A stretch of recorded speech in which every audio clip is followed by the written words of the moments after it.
Yung mga naka-assign dyan, basic lang yung discuss ko dito. Kasi ikaw ang bida rin, ikaw mag-discuss dito. Sino yung mga grupo yan? Okay, ready? So our next topic is amniotic fluid embolism. So amniotic fluid embolism, from the word itself, amniotic fluid embolism. Amniotic means the amniotic fluid. Embolus means a traveling clot. Okay, before we start with this, I would like to emphasize first the difference between a thrombus and an embolus.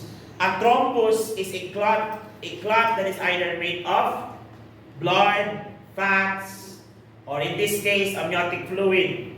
When that clot travels together with the blood, for example, si thrombus, tambay. Si embolus, dora.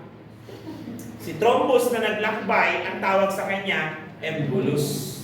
When that embolus clogs or clog a certain small artery, ang tawag doon, embolism.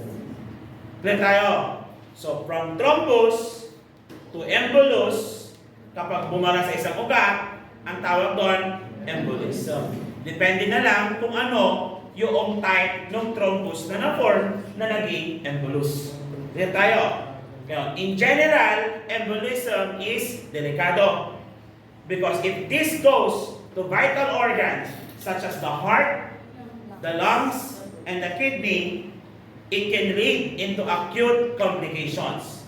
Pag sa ugat ng lungs napunta, ang tawag natin doon, pulmonary embolism. Due to amniotic fluid embolism. Pag napunta sa coronary artery, myocardial infarction or heart attack. Pag napunta sa kidney, acute renal failure.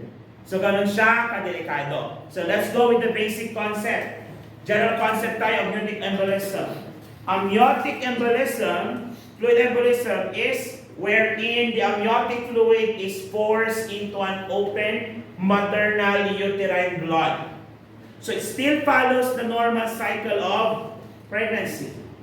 Nag-sex, nabuntis, may conception, nabuo ang bata, then from that time, na magsiseparate na si placenta, something happens in between with an unknown cause, wherein it creates an opening for the amniotic fluid to enter the bloodstream. Sometimes nga sa ibang books, yung amniotic fluid embolism na yan, sometimes hair daw ng bata, skin ng bata, ang nakapasok. So these are like things that should not be present inside the blood vessels, which includes now your amniotic fluid. Okay, the amniotic fluid is forced into an open maternal uterine blood sinus through some defect in the membranes or after membrane rupture or partial premature separation of the placenta. Okay? So, yun yung mga possible cause. Kaya nga, pag mga abrupt yung placenta, lalo na kapag partial yan, kaya nang magiging high risk ng pasyente. We have to monitor. Because that simple separation from the top of the uterus, yung blood vessel doon, pwede pumasok doon yung amniotic fluid. Okay? Now, what are the possible causes? The exact cause is unknown. However, okay, this is the most common. Yung tinatawag natin humoral or anaphylactoid response. So, human or humoral anaphylactoid response occurs during labor or in the postpartum period. And this condition is considered non-preventable because it cannot be predicted. Meaning, this can happen to all of you women who will get pregnant later on. For the durgo, that's the process of labor. Okay? Kasi nga, magdidetach si placenta. At may amniotic fluid ka. So, nasa yung formula. You have amniotic fluid when you are pregnant. Okay? Plus, magkakaroon ka ng possibility of severe blood vessel that can be an opening for the amniotic fluid to enter the bloodstream. Okay? So, that is the general concept. Can I proceed? Okay, nakalagay dyan ha. Pwede siya sa mga after membrane rupture, okay, or premature separation of membrane, this is abruptio placenta. Okay? Now, what are the possible risk factors, sir? In addition to your humoral anaphylactoid response, this includes advanced maternal age. Kaya sabi ko sa inyo, di ba? Okay? Don't be a geriatric pregnant. Geriatric pregnancy women are those who have who get pregnant at the age of 35 years old. Am I right? 35 and above. Kaya sabi ko sa inyo, ilang taon kayo pag graduate kayo ng nursing? Around 21, 22? Depende kung gaano ka kaaga nag-aral. Then around 21, 22, you become an RN already. Diba? So that around by 2027, tama ba? By 2027 kayo, November 2027, RN ka na ng December. Oh, claim it, sabi nyo malagi. Kahit hindi ka naman nag-review, ganun. Claim it ka na ng claim it, hindi mo sinasamahan ng gawa. Claim it, absent ka naman ngayon. Am I right? Red marks ka na nga lang, absent ka pa rin.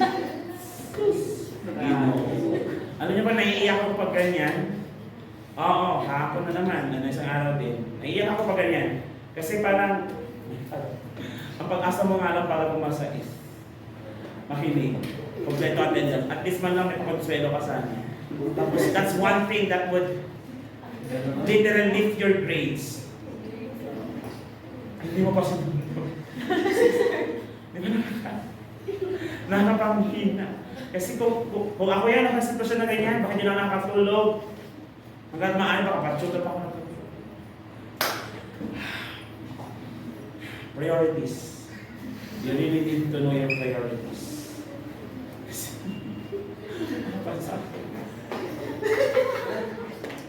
Anyway, you feel me, di ba? You feel me now, di ba?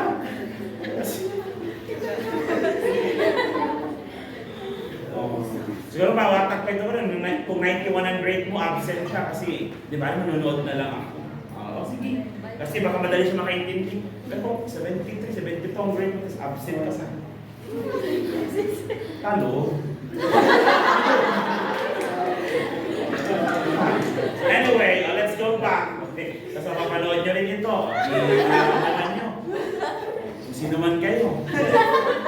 At buti nga may video. Paano pag walang video, lalo ka na namang mangangapa. Okay lang, sita ako, may video naman. Ganun din naman. Di ba? In-announce na walang quiz. Magpa-quiz kaya ako ngayon. Lahat perfect. Yes! O, advanced maternal age, ha? Okay? So, pag nabuntis ka, magtrabaho ka 22, RN ka na. So, you give yourself 3 years to work as an RN. 3 years. 23, 24, 25, 26. Dapat 26, medyo naglalandi ka na. Napapakit ka naman na dyan, siguro naman may pagbili ka na ng magandang damit, magandang make-up. Maganda ka, pakulay ka na rin ng buhok kasi allowed na. Ang gusto mo, magkuhan ka na rin.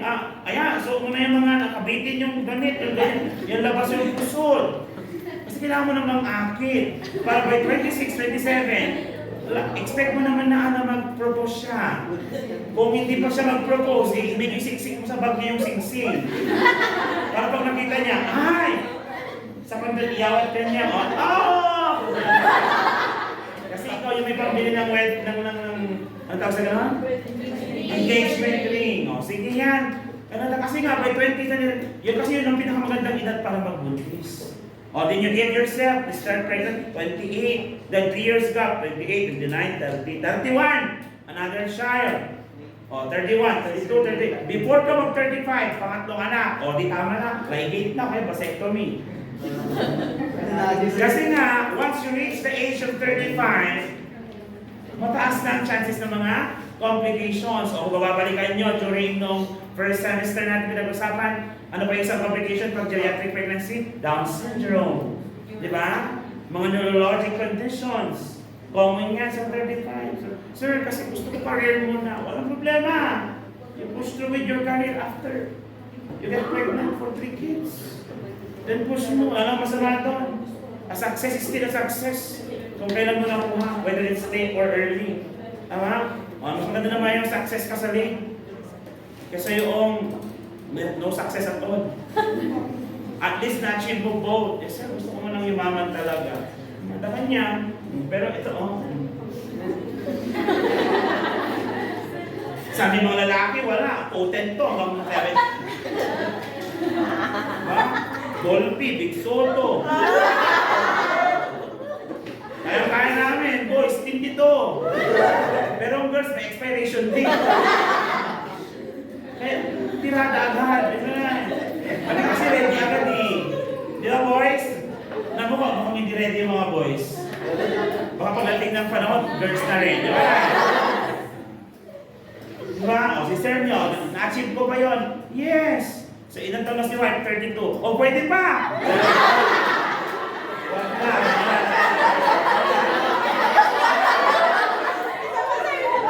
Tawa na, makulang si Javon. Multi-gravida. Women with previous pregnancy. Ay, hindi pala pwede ang 5, sir. Okay na pala yung 3. Kasi at least di pala ang multi-gravida. Multiple pregnancy. Okay, pang-4 na. G4P3 si wife. Kasi G4P3 with 1 abortion. Di ba nakunan siya ng pandemic? Okay? Precipitous labor or trauma during delivery. Sa precipitous labor, I'll be uploading a video about that. Precipitating labor. Placenta previa and abruption. Okay? The low-lying placenta and the premature separation of the placenta. Uterine overdistension. Okay? Kailan nangyayari ang uterine overdistension? Ano yung condition na mataas ang amniotic fluid? Ayan. Asa ba yun? Ayun. Polyhydramnios. Ano yung tawag doon sa malaking anak? Macrosomia. Ayan. Large babies. Feel ko macrosomic ako na. Kasi kagabi na sabi ni Mrs. sa akin, good night baby.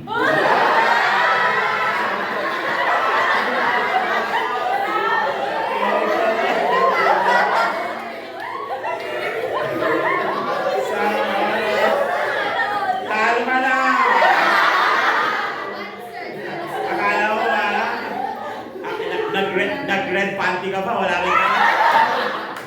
And of course, multiple gestation. Alam nyo naman na yan, okay? Done copying. Sige, sulat mo bilis. Laki ng sakit mo, bradykinesia. Some of this information are also available in your module. May mga gumagamit ng module, katulad ni ma'am. Kaso alam, iba kasi yan medyo nakakalito, no? Kaya medyo I go outside and venture for other sources. Okay. Pero halos parehas din naman. Nire-reword ko lang yung mga nandyan. Tapos nalilito lang si Molina ko ano yung pagkakasunod-sunod kasi nagja-jump-jump na ako. Kasi hindi magkakasunod minsan eh. Minsan pinagsasama na yung manifestation tsaka treatment. Di ba? Sa module. Okay. Ako yung medyo treatment ay yung gusto ko sunod-sunod para may pattern ng lecture. Okay na tayo dito? Yes. Okay. Another one, induced labor is another complication. Okay, possible risk factor, should I say. Induced labor, especially with the use of prostaglandin gels. Nalagis prostaglandin gels? Oxytocin. Kaya sabi ko, di ba, I keep on telling, it is not advisable to use your oxytocin prior to the delivery of the baby. It has to be performed or done after the delivery of the baby, which is during the stage 3 of labor. Okay? Lagi ko na-emphasize yan. Yung mga turuan ko last time, in-emphasize ko na yan. Naturuan ko kayo sa EINC? Yung EINC ko, EINC nyo. Yun. So, paulit-ulit kong in-emphasize yung last time. Okay? Though ginagawa siya. Tama ba? Yes. So, C-section is instrumental or instrumental delivery. So, pag sinabi ng instrumental delivery, it's either suction or forceps delivery. It's another risk factor. And pre-existing cardiovascular conditions. What are cardiovascular conditions? Your congestive heart diseases. Kaya nga during the first semester, we did discuss na as much as possible, you avoid getting pregnant if you have heart diseases or heart problems. Parang mo na rin tinanggalan ng karapatan ng mga babae no? Na may sakit sa puso. Pero may mga konti, may mga tumutuloy pa rin sa pagbubuntis. Pero more on teleserye. Yung teleserye. Yung pang may cancer siya, nakita noong buntis na siya. Tapos, ang possible way lang to treat the condition is mataas ang chances kapag start na yung treatment through chemotherapy. Kaso nga pag nag-chemotherapy, kawawa yung bata. So, she choose not to give up the baby and proceed with the pregnancy kahit alam niya ikaw mamatayin. Mga ganon, yung mga pang-teleserye stories. Would you do that? So, that's a human thing sa pagkakataong yun na mamimili ako. Okay? And trauma or rupture of the uterus. Trauma or rupture of the uterus. Your uterine rupture, the tearing. punit. Okay, uterine rupture. We'll be uploading a video on that as well. Okay, so that is the possible risk factor for this condition. Now, how are we going to assess now the condition? What are the possible signs and symptoms? Number one, sudden shortness of breath or respiratory distress. The clinical manifestations that I'm showing here is already a part of the complications. Like for example here, sudden shortness of breath and respiratory distress is actually a sign of pulmonary embolism. Ibig sabihin, the embolus already reaches the lungs. Is this life and death matter? Yes. Life and death matter po ito. Another one, hypotension and shock. This is due to what? Shock. Bakit may shock, sir? Balikan natin. What is the cause? Ano yung cause? Hindi. Ano yung cause ng problem natin? Amniotic embolism.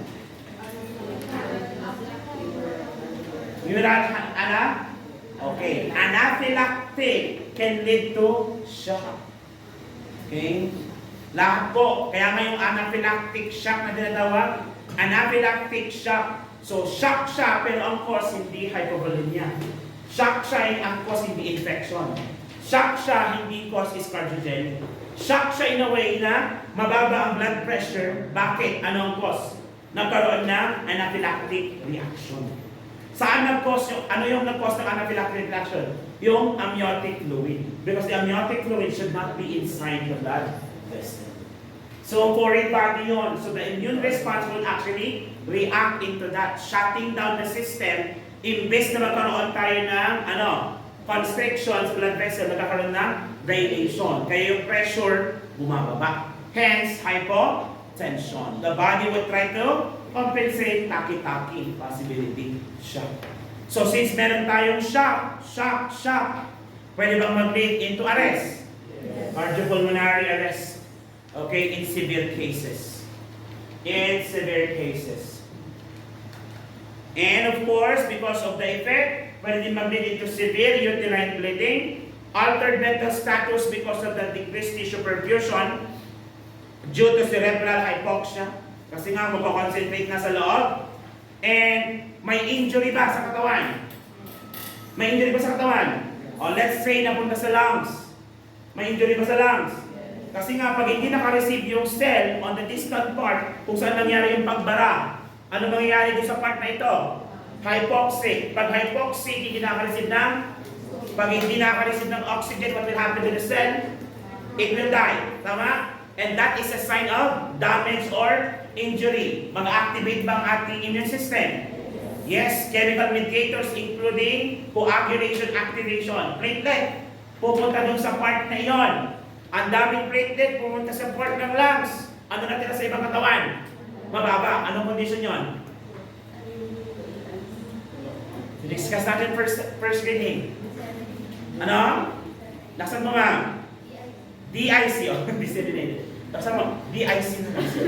Disseminated intravascular coagulation. Di ba diniscuss ko yan? Yes, nagkaroon ng elevation of platelets, pero nagpunta sa isang part ng katawan na may injury, konti ang natira sa ibang part ng katawan. At dahil doon, ano nangyari? Nagkaroon tayo ng low platelet count. The low platelet count will now predispose the mother to develop more bleeding. Kaya nga, DIC is one of the complications. DIC evidenced by widespread clotting and hemorrhage. Na-discuss na natin kung ano yung DIC, tama? Part pa ng discussion natin sa mga susunod pa panahon. Part pa rin ng midterm ng DIC. Na-discuss natin ng first grading. Manidiscuss na naman ngayon as part of the conditions under labor and delivery. So, more or less hindi natin i-discuss yun. I-send ko na lang ulit yung video. Kasi nga, ganun pa rin naman discussion nun. Nag-iba lang kung saan nangyari. Okay? So that's your DIC or disseminated intravascular coagulation. Okay? Na-explain ko na kung paano to. Isn't it? Yes. Okay, diagnostic test natin. How are we going to test this condition? Clinical presentation. Pag sinabi natin clinical presentation, the physical exam. Observation. Nag-play ka ba? Observation. Yun. Observation, palpation, IPA. Ano si IPA? Ano ko si IPA? IPA, IAPEPA. Depende kung saan ka nag-assess, di ba? Pag-abdomen, ano ang ating pattern? IAPEPA, di ba? IAPEPA. PEPA. Pero pag other parts, IPA. Last is auscultation. Pero pag abdomen, inspection din, auscultation. Nalala niyo yan? Kaya iya, PEPA, or IPA. Depende sa kung anong part ng katawan ang ina-assess mo. Na-discuss yan sa inyong health assessment, first year. First year, second year na kami, sir. Pass is pass. Walang balikan, sir. No, sabi lang ko sinasabi to, dapat you don't forget the past.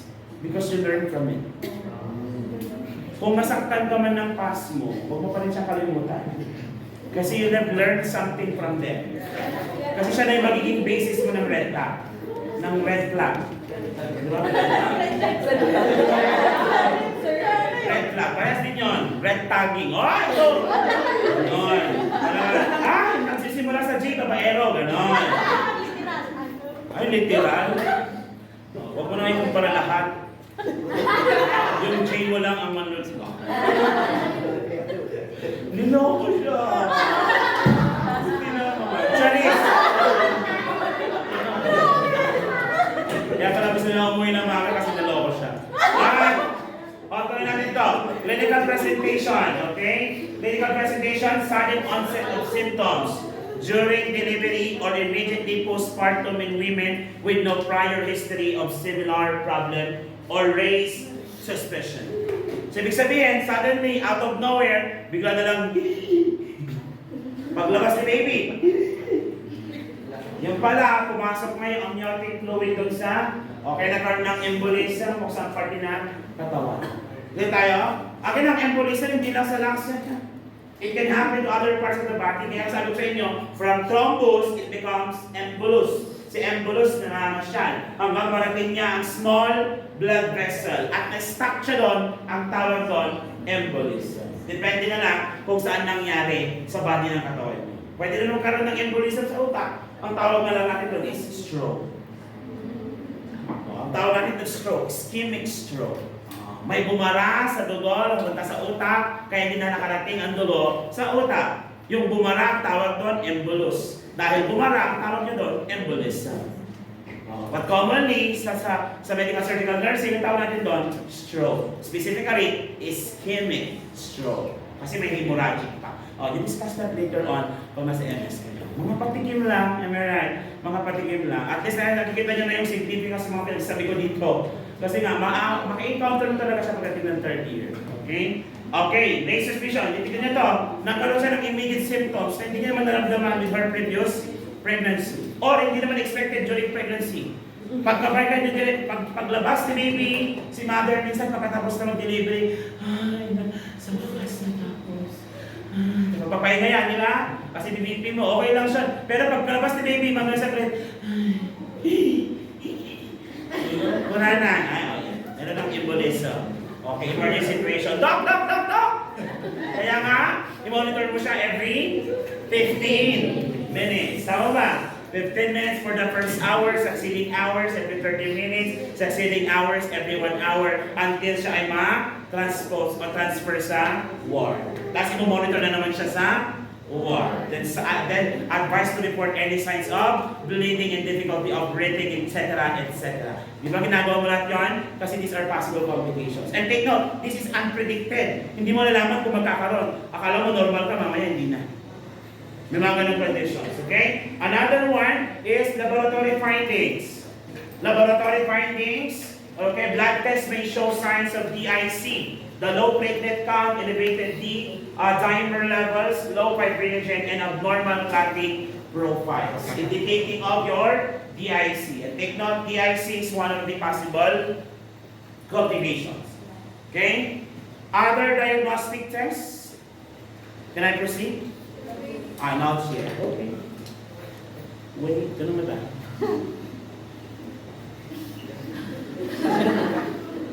Talkers. Pag wala na akong trabaho, yun na lang. Okay na? Okay. Luma na. Bili lang bago naman. Bagsak ko yung laptop ko para may ibang bago. Okay na? Sige. Ultrasound, diagnostic test, ultrasound. So help to rule out other causes. So yung other causes. And post-mortem. Dapat may post-mortem care dyan. Take note, police at pinag-asabi ko kanina is a life-threatening condition. It can lead to death. And as fast as a snap of the finger. Pwede mamatay yung pasyente at the DR table. Pwede ka mag-CPR at the DR table. Pwede ka mag-CPR sa work. Pwede ka mag-CPR sa labor. Okay, sa recovery room, pwede ka mag-CPR. So ngayon, ang question, parang, bakit ganon? Okay naman siya. Biglang sabi, hindi pwede. Ayos naman siya, biglang namatayoso. Di ba? May question ngayon of the, paano nangyari? Paano namatay? Normal naman siya a few minutes ago. Tapos biglang namatay. Ayan na. Confirm natin what causes the death. Now, if you want to know the causes of death, yan, confirm through autopsy. Wala naman pong autopsy sa buhay. Walang autopsy sa buhay. To diagnose, identify amniotic fluid components in the maternal circulation. Kaya postmortem. Pag postmortem ka, alam ko wala tayong RD sa school. Pero sa postmortem, may nakilala estudyante, postmortem daw. Ano sabi ng estudyante? Pagpasok niya sa room, okay, I am now going to demonstrate postmortem here. Paglapit niya ganyan, first is to establish rapport. Hey sir, I am John Pascal. I'll be your nurse. I'll be performing postmortem here. Can I? Pag sumagot ka, ewan mo na lang. Nakakatakot ka. Huwag ka masamat.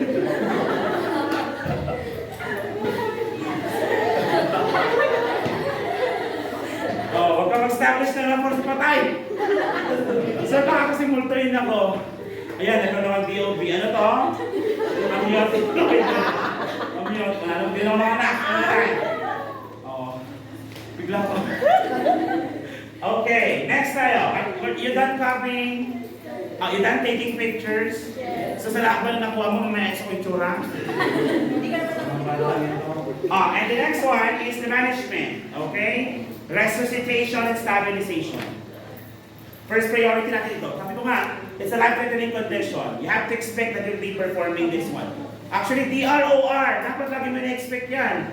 Okay, kasi nga, either nasa DROR ka, kaya nasa ward. Kaya nga, as early second year, we taught you at least on how to do your compression. Tama ba? Yes, kasi pagdating nyo ng fourth year, isasama nyo na si compression with the ventilatory breathing. So fourth year naman yun, with the reading of the ECG.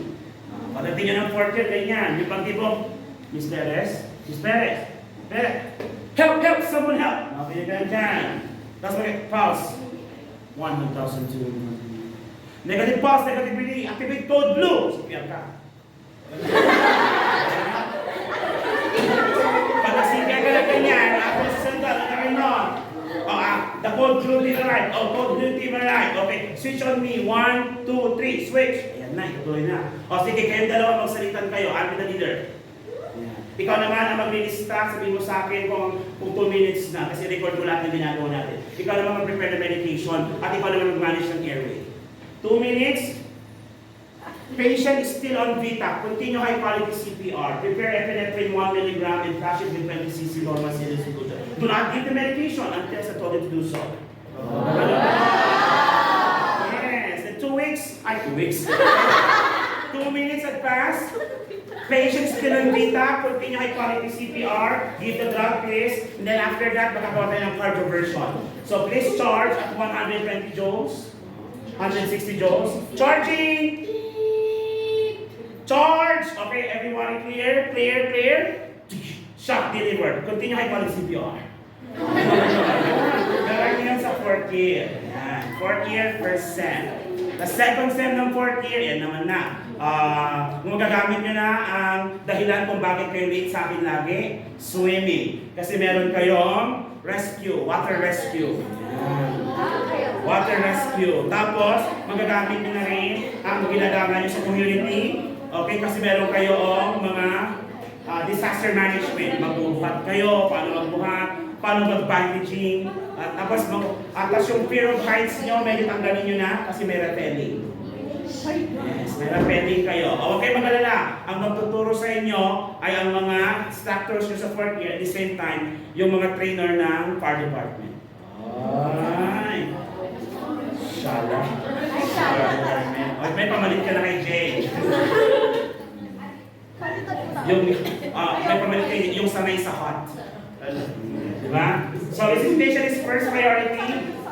Kailangan Then, you have to prepare for immediate airway management, O2, and IVF. So for the IVF, intravenous fluid, kailangan magkaroon ka ng access.